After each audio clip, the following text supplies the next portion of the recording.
Thank you, Mr. Speaker. About a couple of months ago, my wife was honored to receive the Susan B. Anthony Award for her work in the pro-life cause, and when she was about to fly to D.C., my 10- and 7-year-old daughters said, "Dad, why is Mom going?" And we said she's receiving an award for her work in pro-life. My 7-year-old said, "Dad, what's pro-life?" Well, that's when you support babies after they're born and before they're born. And she said, "What do you mean you support them before they're born?"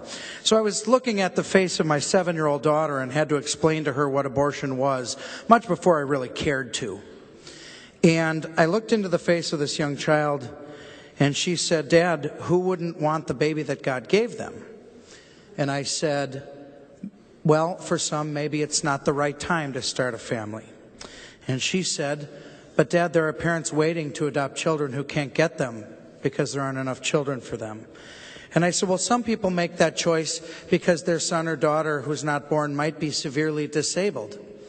And she said, "Well, Dad, you taught us that everybody's equal, regardless whether they're disabled, able-bodied, white, black, or indifferent." And I said, "Well, there are even some cases where some ladies get pregnant and they have babies growing inside of them and they weren't even part of the choice to get pregnant. Somebody may have forced them into a situation which you'll explain at a later time, that you'll understand at a later time." And she responded to me, "Dad, that's not the baby's fault." So to the lady from the 57th who asked, "Why do you want this bill?"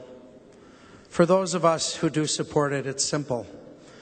We believe that somebody who may want to have an abortion may look at an ultrasound and see the beating heart of their future child. They may know that that living inside of them is not just a mass of cells. And we are very hopeful that some of those people who see that will make the decision to have that child.